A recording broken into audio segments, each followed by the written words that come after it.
दुख दर्द भाव के सब मिटे,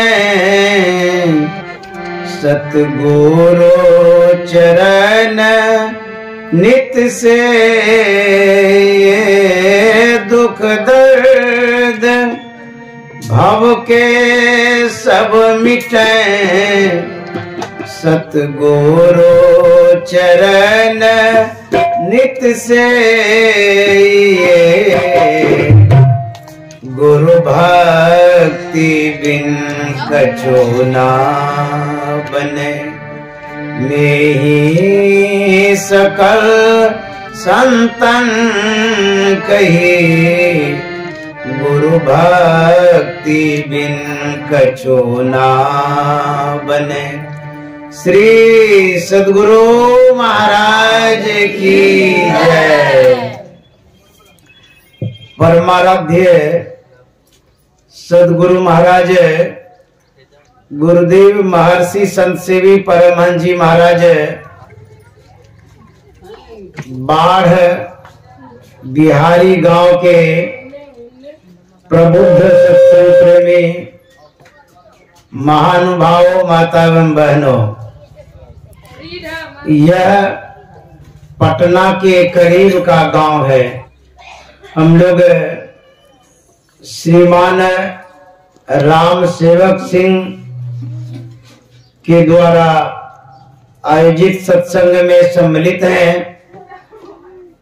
ये 4 भाई हैं, राम सेवक सिंह, श्री राम सूरत सिंह और श्री जीवन सिंह और श्री जलंधर सिंह।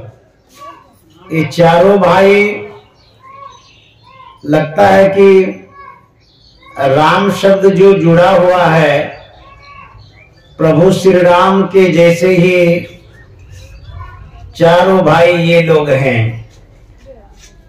और जैसे भगवान श्री राम, राम लक्ष्मण भरत शत्रुघ्न थे, उसी तरह से ये चारों भाई हैं।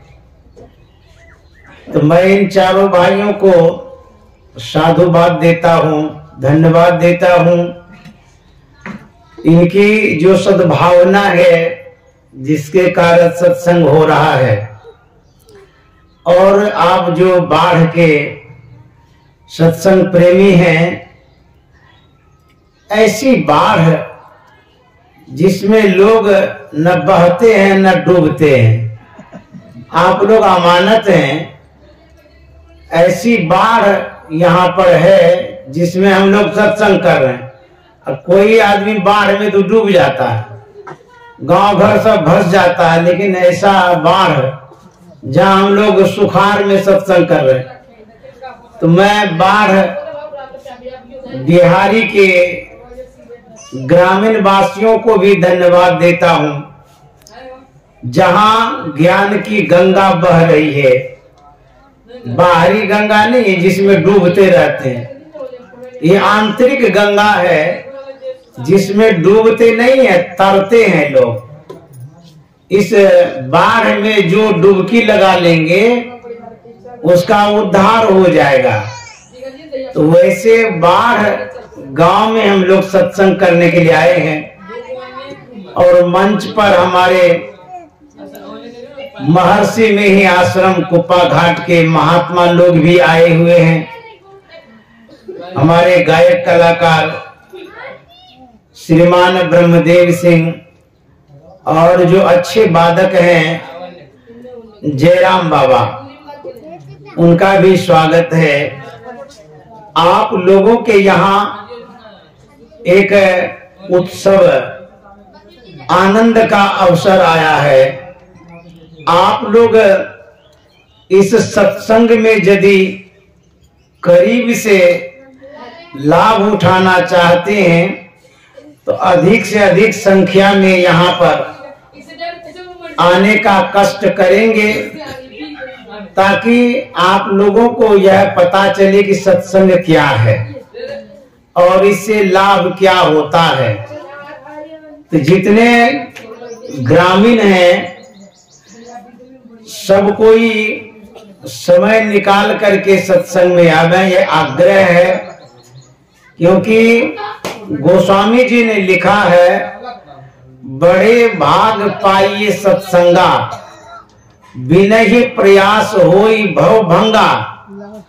यह सत्संग भाग्य से मिलता है। हम संसार में भौतिक संपदाओं को संग्रह करते हैं इनके प्रकार। संतों ने कहा है, सुत दारा अरु लक्ष्मी, पापी के घर होए, संत समागम हरि कथा, तुलसी दुर्लभ दोय। पापी लोग जो होते हैं वह संपत्ति एकत्रित किसी तरह से कर लेता है, पुत्र की प्राप्ति हो जाती है, और संसार में जो संपदा है उसका संग्रह हम झूठ साच बेईमानी से भी कर लेते हैं। लेकिन संत समागम जो है, सत्संग जो है, यह तभी मिलता है जब प्रभु की असीम अनुकंपा होती है। एक बार भगवान विष्णु से नारद मुनि ने प्रश्न किया कि भगवान, जब आप प्रसन्न होते हैं प्राणियों पर तो आप क्या प्रदान करते हैं? भगवान विष्णु ने कहा, जब मैं प्रसन्न होता हूं तो सबसे पहले मैं मानव तन प्रदान करता हूं, मनुष्य शरीर देता हूं। बोले दूसरी बार प्रसन्न होते हैं तो भगवान विष्णु ने कहा, जब मैं दूसरी बार प्रसन्न होता हूं तो मानव को सत्संग का अवसर देता हूं, सत्संग प्रदान करता हूं। नारद मुनि ने कहा, जब तीसरी बार प्रसन्न होते हैं तो क्या देते हैं? भगवान विष्णु ने कहा, जब मैं तीसरी बार प्रसन्न होता हूं तो मानव को संत सद्गुरु के शरण में ला देता हूं। तो इस तरह से परमात्मा की असीम अनुकंपा होती है तो मनुष्य का शरीर मिलता है। परमात्मा की विशेष कृपा होती है तो सत्संग मिलता है। परमात्मा की अत्यधिक कृपा होती है तो संत सद्गुरु का शरण मिलता है। तो हम लोग सत्संग में बैठे हैं, यह परमात्मा की असीम अनुकंपा है। सत्संग की महत्ता, विशेषता देवलोक से भी विशेष बताया गया है। एक लघु कथा है जिस माध्यम से यह हमें पता चलेगा कि वैकुंठ लोक से भी बढ़कर के सत्संग साधु संग होता है।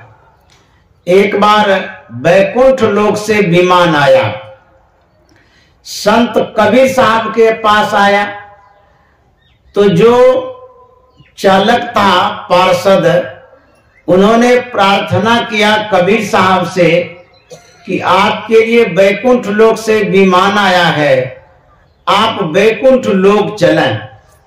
तो कबीर साहब ने कहा, मुझे वैकुंठ लोक नहीं जाना है। तो बड़ा आश्चर्य हुआ। पार्षद ने पूछा, वैकुंठ लोक तो बिरले किसी को मिलता है, जन्म जन्म मुनि जतन कराई तब वैकुंठ लोक मिलता है। आपको तो सरलता पूर्वक, सहजता पूर्वक वह लोक मिल रहा है। विष्णु भगवान के द्वारा वह विमान भी आया है और आप उस विमान पर चढ़ना नहीं चाहते हैं, वहां जाना नहीं चाहते, इसका कारण क्या है? एक बच्चा है जिसे आप खिलौना देते हैं, वह बच्चा कहता ये खिलौना हम नहीं लेंगे। इसका मतलब है उस बच्चे को विशेष खिलौने का पता है, इसीलिए वो खिलौना लेना नहीं चाहता। तो जिस बच्चे को पता है वही खिलौने के लिए मना करता, कहता दूसरा खिलौना हमको चाहिए। ठीक उसी तरह से कबीर साहब वैकुंठ लोक जाना नहीं चाहते हैं। इसका मतलब है कबीर साहब को विशेष लोक का पता है।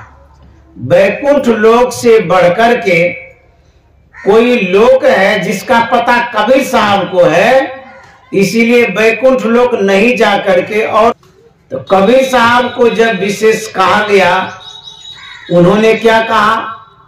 कबीर साहब कहते हैं, राम बुलावा भेजिया दिया कबीरा रो, जो सुख साधु संग में सो वैकुंठ न हो।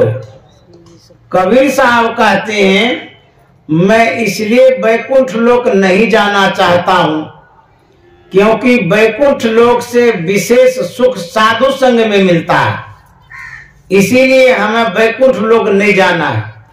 और कबीर साहब यहां तक कह देते हैं कि जो सुख साधु संग में मिलता है वह वैकुंठ लोक में नहीं मिलता है, तो हम वहां क्यों जाएंगे? तो यह जो साधु संग है, यहां वैकुंठ लोक से विशेष सुख मिलता है, ऐसा कबीर साहब कहते हैं। तो सो कैसे, किस तरह से विशेष सुख मिलता है?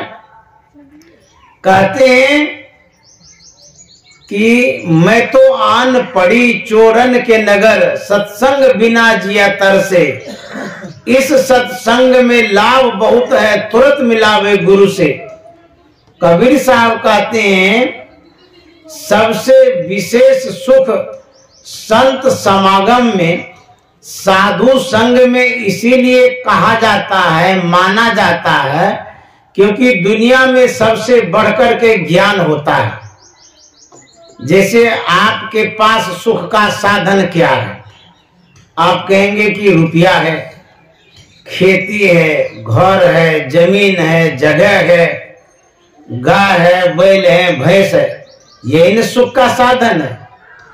जो संसाधन आपके पास है वह भौतिक सुख का संसाधन है, इससे भी सुख मिलता है, लेकिन शारीरिक सुख मिलता है, स्थूल सुख मिलता है, भौतिक सुख मिलता है। तो संत महात्मा कहते हैं, इससे विशेष सुख मिलता है ज्ञान से। जो भी द्रव्य है आपके पास, उन द्रव्यों से बढ़कर के ज्ञान होता है। जैसे आपके पास हीरा है, तो सबसे बेशकीमती चीज है वो हीरा, उसका दाम भी ज्यादा है। ठीक उसी तरह से मानव जीवन में सबसे बढ़कर के यदि सुख है तो वह आत्मिक सुख है, अलौकिक सुख है, ज्ञान का सुख है। ज्ञान से बढ़कर के और कोई सुख नहीं दे सकता। जैसे हीरा से बढ़कर के और क्या सुख दे सकता है, उसी तरह से ज्ञान की उपलब्धि सत्संग से होती है।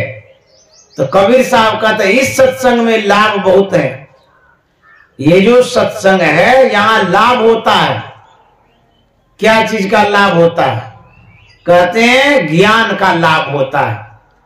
आप कहीं काम करने जाते हैं तो लाभ के लिए ही तो जाते हैं। यदि लाभ नहीं मिले तो आप काम करने नहीं जाइएगा। तो यहाँ पर क्या लाभ मिलता है? कहते हैं यहाँ पर ज्ञान का लाभ मिलता है, बुद्धि की वृद्धि होती है, बोध होता है, समझदारी होती है, अच्छी सीख मिलती है। इसीलिए सत्संग की विशेषता महत्ता को बतलाया गया है। तो कबीर साहब कहते हैं यहाँ ज्ञान मिलता है। और गोस्वामी जी ने क्या कहा? कहते हैं कि मति की रति गति भूति भलाई, जब जे जतन जहां जेहि पाई, सो जानम सत्संग प्रभावो लोको वेद न आनु पाओ। कितने चीजों की उपलब्धि होती है? गोस्वामी जी कहते हैं मति, मति का अर्थ होता है बुद्धि।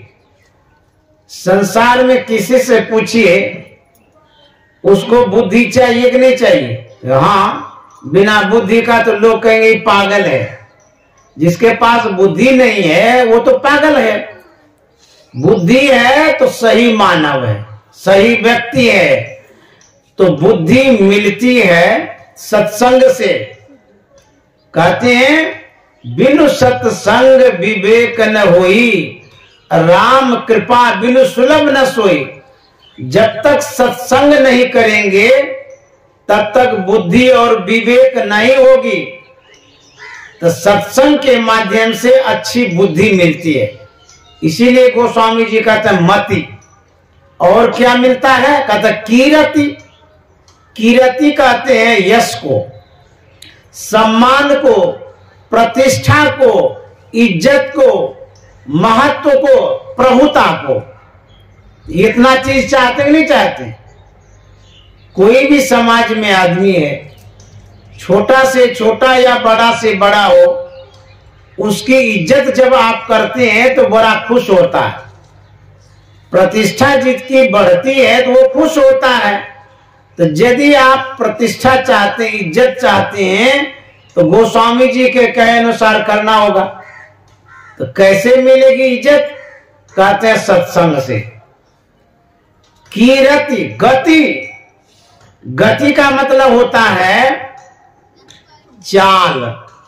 जैसे कि साइकिल में गति होती है, गाड़ी में गति होती है, व्यक्ति में गति होती है, घड़ी में गति होती है, ट्रेन में गति होती है। गति मतलब चाल।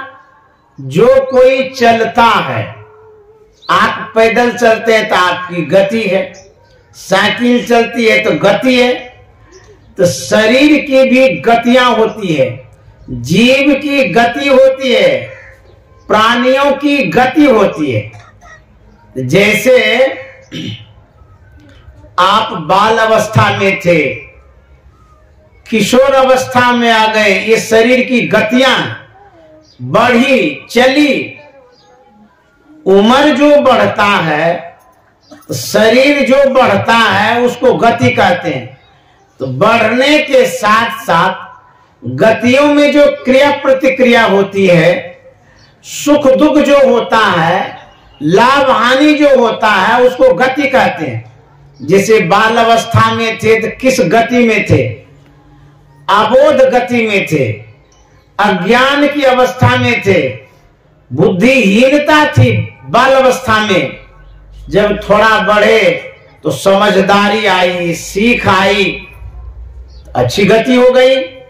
उसके बाद फिर बढ़ते हैं, वृद्धावस्था में आते हैं, तो शरीर की गतियां परिवर्तित होती रहती, बदलती रहती है। तो सुख दुख होते रहता जीवन में। जन्म लेना, बढ़ना, पलना, उसके बाद शरीर का समाप्त होना, ये गति है। तो शरीर की ये गतियां जो होती हैं, इसको तुलसीदास जी महाराज कहते हैं कि यदि आप सत्संग करेंगे, आपकी शरीर की गति भी अच्छी होगी। जैसे कोई मरने लगता है, किसी किसी को देखिएगा बड़ी दुर्गति होती है। दुर्गति में ना खराब गति, जैसे कि बेड पर छटपटाते रहेगा, भीख मांगेगा परमात्मा से कि हमको मौत दे दीजिए। क्यों? असहनीय बीमारी हो गई है। मरने की अवस्था में, मरणासन्न अवस्था में शरीर की जब दुर्गति होती है तो लोग कहता प्राण निकल जाए तो अच्छा है, क्योंकि सहा नहीं जाता है, इसको दुर्गति कहते हैं। तो सत्संग करेंगे तो क्या होगा? यदि आप सत्संग करेंगे तो जो दुर्गति है वो सदगति में परिणत हो जाएगा, सहज गति हो जाएगी, सुगम गति हो जाएगी, सुलभ गति हो जाएगी। जैसे जब ऑपरेशन कराते हैं, जब डॉक्टर लोग चीरफाड़ करता है, उसके पूर्व एक दवाई होती है जो भोथा करता है, वह सुई देता है। और चीरफाड़ जब करता है तो कोई पेन, दर्द, कष्ट नहीं होता है, आसानी से ऑपरेशन सफल हो जाता है। यदि भोथा वाला सुई नहीं दे तो मरीज को बर्दाश्त नहीं होगा, फिर वो ऑपरेशन करने नहीं देगा।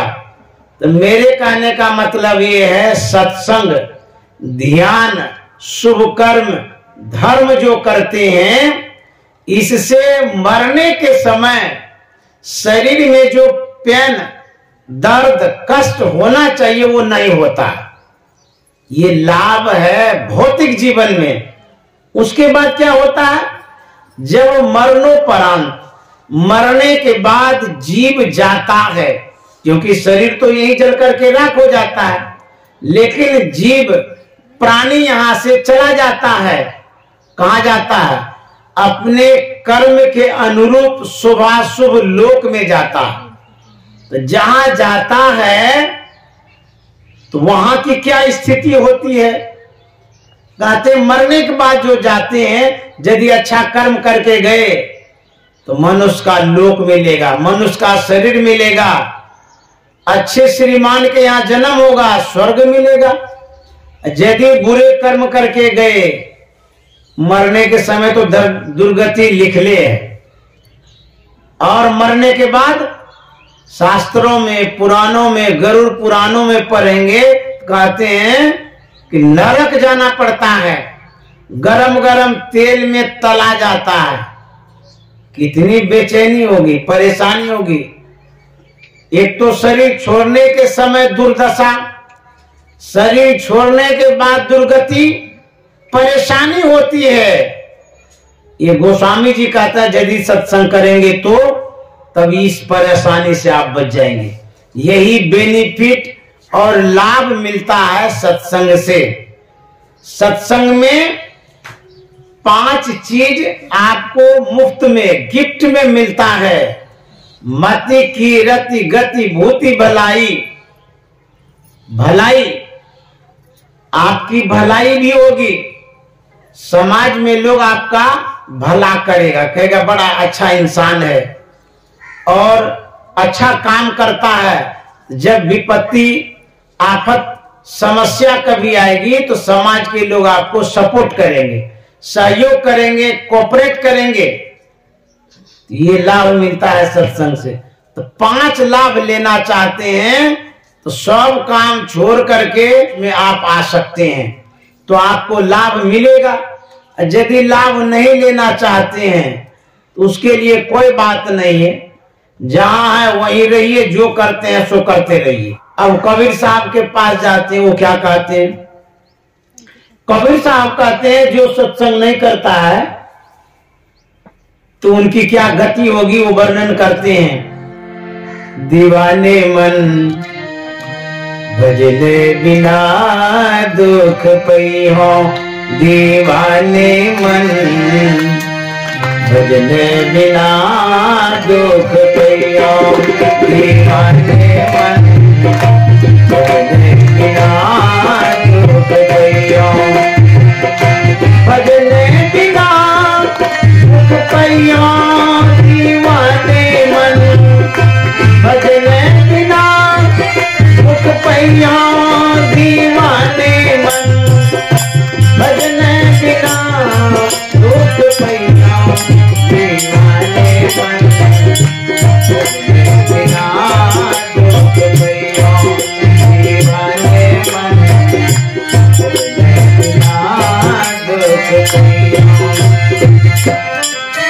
कबीर साहब कहते हैं दीवाने मन भजन बिना दुख पई हो।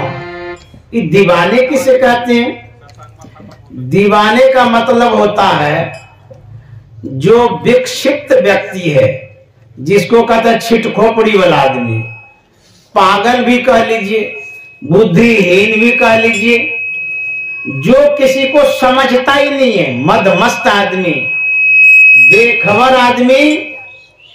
कहते हैं दुनिया में ही लटका हुआ, अटका भटका आदमी जो होता है उसी को कहते दीवाने मन। कहता है लोगों सुनो, यदि भजन नहीं करोगे तो बहुत दुख भोगना पड़ेगा। तो क्या क्या दुख भोगना होगा, कबीर साहब कहते हैं पहला जन्म भूत का पैया, जन्म पछ पैया, पहला जन्म भूत का पैया,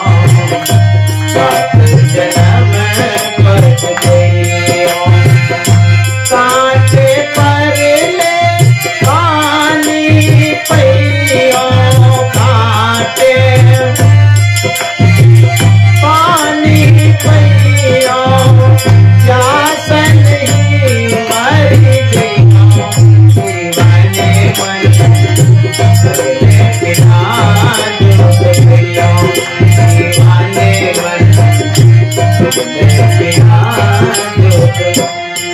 कहते हैं सबसे पहला जो जन्म होगा क्या बनना होगा? कहते हैं भूत बनना होगा। गांव समाज में भूत पकड़ता है, भूत की एक योनि होती है, ऐसा गुरु महाराज भी मानते थे। जब जीव शरीर छोड़ता है उसके बाद अपकर्म वाला जीव, अनर्थ वाला जीव, अन्याय करने वाला जीव, दुष्ट आदमी जिसको कहते हैं, उसको भूत बनना पड़ता है। एक तो जब तक जीवित रहा सताते रहा, समाज के लोगों को खूब सताया, और जब वो मर जाता है तो फिर भी सताना नहीं छोड़ता, मरने के बाद भी पकड़ता है। तो पहले किसको पकड़ता है? पहले परिवार वाले को पकड़ता है। क्यों? क्योंकि कमा करके उसी को नहीं दिया है, लूट करके उसके पास रखा है, तो उसी से पहले हिसाब लेने आता है कि तू हमारा धन लिया है और तुमको सही से खाने सोने नहीं देंगे, और रोज आ करके नींद हराम करता है। तो पहले परिवार वाले को सताता है, उसी के पास तो पूंजी रहती है उसकी। तो पहला जन्म भूत का पइयों, और उसके बाद कबीर साहब का तो 7 जन्म पछतइयों। यहीं पर नहीं छोड़ दिए, सत्संग भजन नहीं करेंगे तो 7 जन्म तक आपको पछताने वाला जन्म मिलेगा, दुख भोगने वाला जन्म मिलेगा, सिर धुनने वाला जन्म मिलेगा। अब बुझिए कैसी दुर्दशा है। दूजा जन्म सुगा का पहियों और बाजे बसेरा ले। दूजा जन्म सुगा का पहियों बाजे बसेरा ले। टूटे पंख बाज मंडराने, टूटे पंख बाज मंडराने, अदे परेशान नवैया दीवाने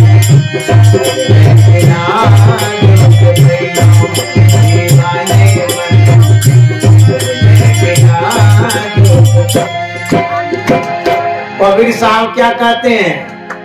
ध्यान से सुनिए।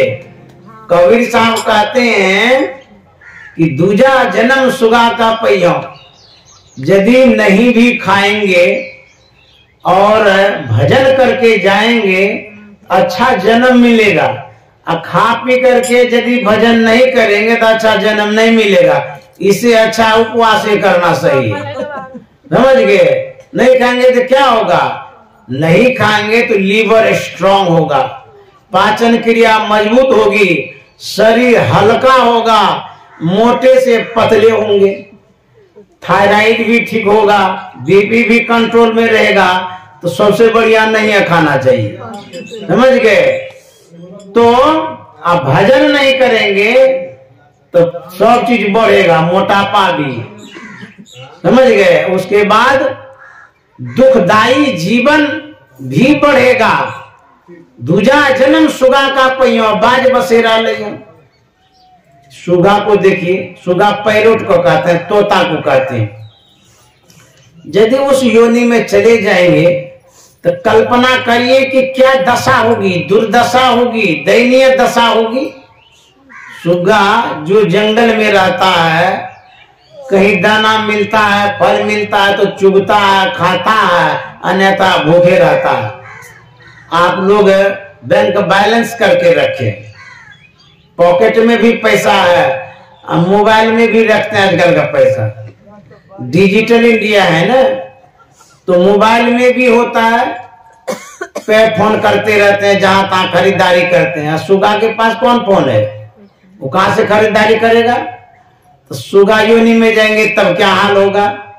इसीलिए संत महात्मा कहते हैं उन निम्न योनियों में, ओछे योनियों में, दुखदाई योनियों में जाना ना पड़े, इसलिए भजन की आवश्यकता है, भजन का संस्कार जरूरी है। और कबीर साहब क्या कहते हैं? कबीर साहब कहते हैं बाजीगर के बानर हुई हो, लकड़ी लेना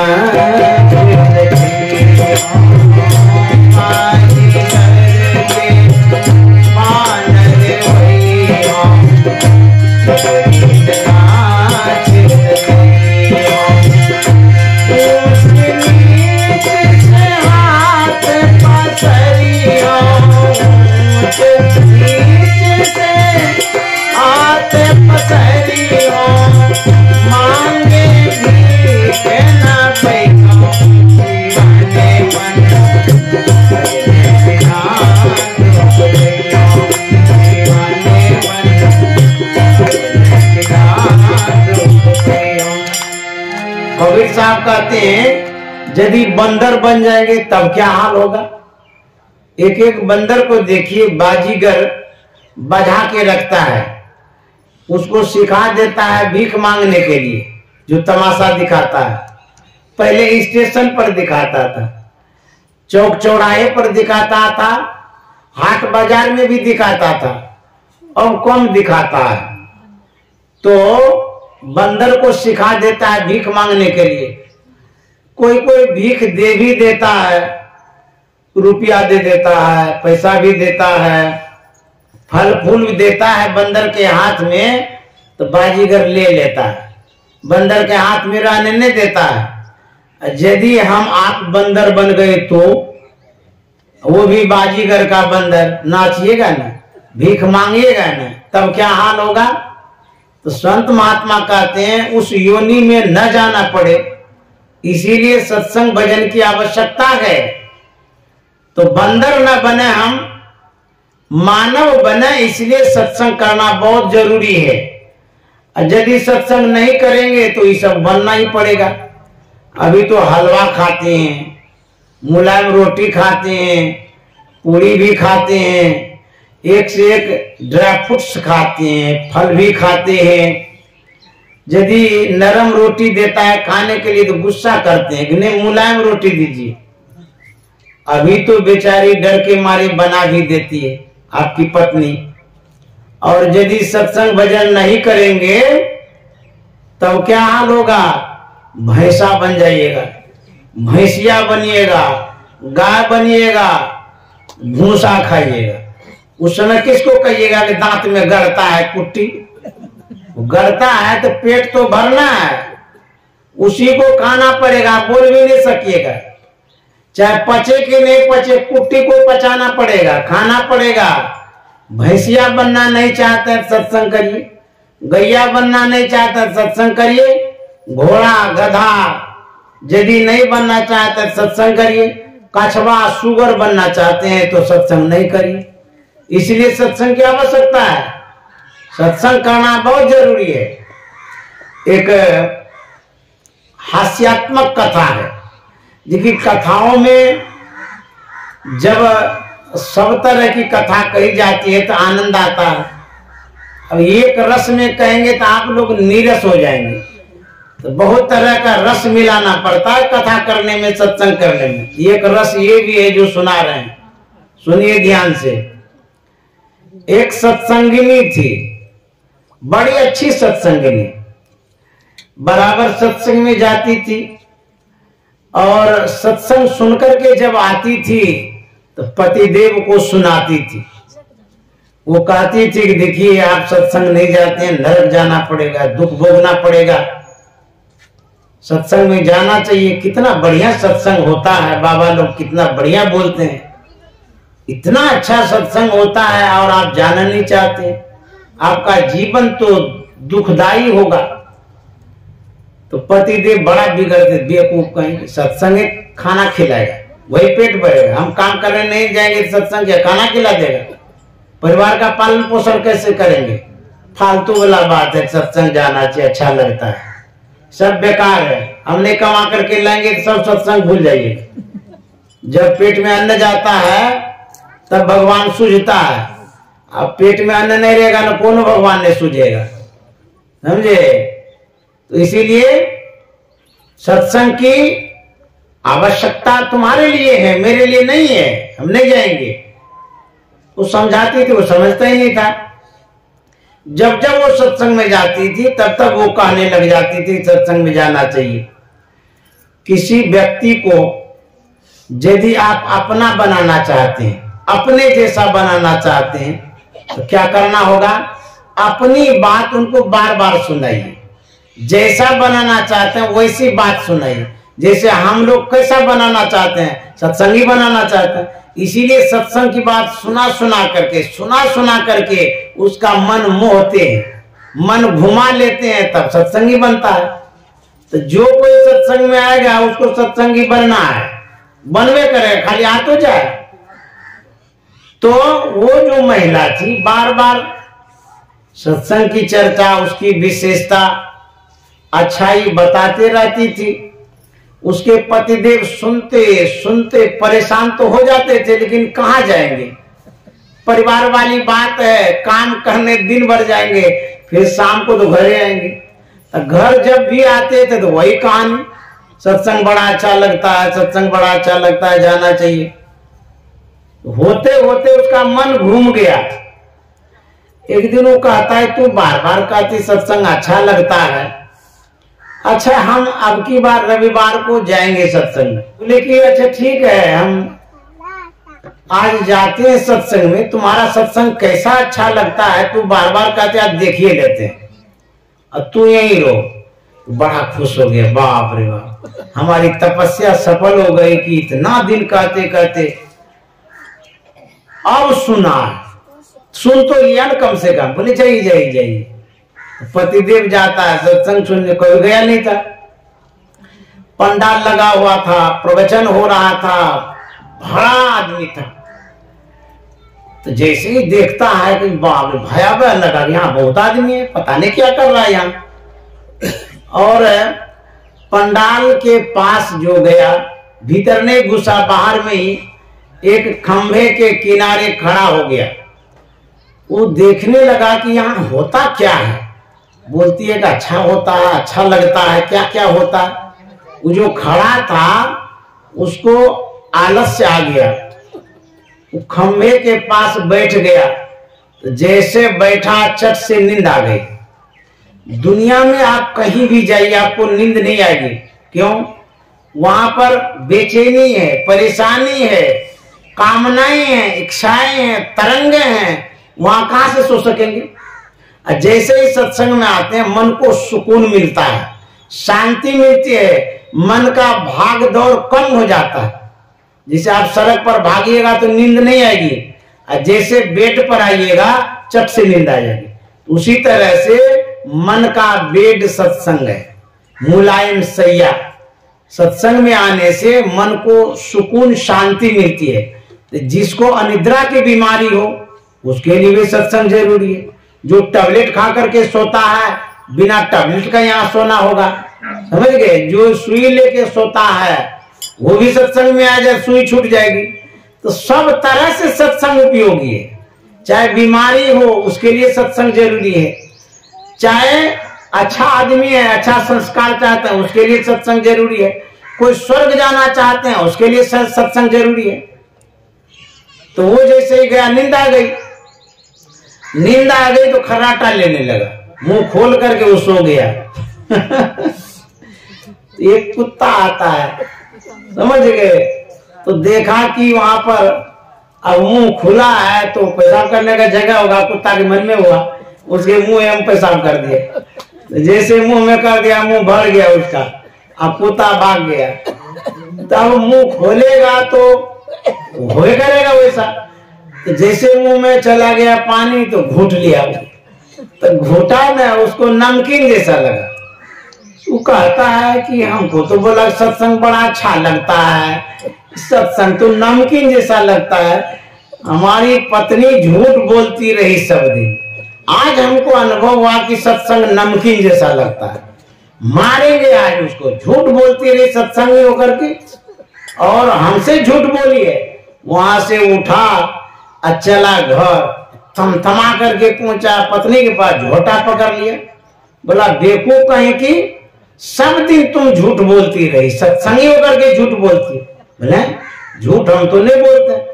बोले तू नहीं बोलती है झूठ, तू बोला ना सत्संग अच्छा लगता है। बोला हाँ अभी तो कह रहे सत्संग अच्छा लगता है। बोले नहीं नहीं, सत्संग अच्छा नहीं लगता, सत्संग खाड़ा लगता है। महिला का सत्संग खाड़ा लगता है, कैसी बात आप बोलते? बोला हाँ तुम सब दिन सुनी लेकिन तू बताया नहीं सही बात, सत्संग खाड़ा लगता है। बोले नहीं नहीं सत्संग तो अच्छा लगता है। बोले बेवकूफ कहीं की, फिर बोलती है सत्संग अच्छा लगता। आज हमको अनुभव हुआ सत्संग खाड़ा लगता है। बोले कि ये कैसे हुआ? बोले कैसे हुआ, हम वहां जा करके देखे। बोले बड़ा विचित्र बात है, कैसे बोलते हैं सत्संग खड़ा लगता है, सत्संग ये खड़ा लगता है? बोले हाँ हमको तो लगा है। तो वो सोचती है कि बात क्या है, पूछती है कि आप कहाँ गए थे? बोले जहाँ सत्संग हो रहा था। तो बोले कहाँ पर थे आप? बोले कि हम जहाँ पंडाल था उसके एक किनारे में थे। तो वहां थे तो क्या कर रहे थे? बोले क्या करे, खड़े कर सुन रहे थे। उसके बाद बोले उसके बाद हमको नींद आ गई। फिर बोले हम सो गए। बोले उसके बाद बोले हमको था पता तो नहीं चला कि क्या बाबा बोल रहे थे, क्या कह रहे थे, नहीं कह रहे थे। तो पत्नी कहते उसी के बाद खड़ा वाला सत्संग आया होगा। बोले तो क्या मतलब हुआ? बोले कि आप जब सोते हैं तो खर्राटा लेते हैं? बोले हाँ। आपका मुंह खुला होगा? बोले हाँ। तो उसमें कुतवा पेशाब कर दिया होगा? बोले राम राम, कुतवा पेशाब किया होगा? बोले हाँ वही आप पी लिए।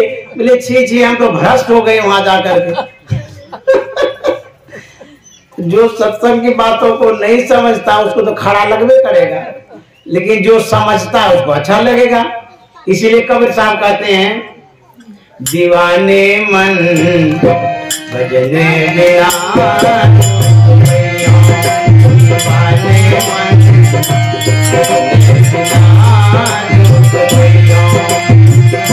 भजने बिना सुख पैया, दीवाने मन भजने बिना सुख पैया, दीवाने मन भजने बिना सुख पैया,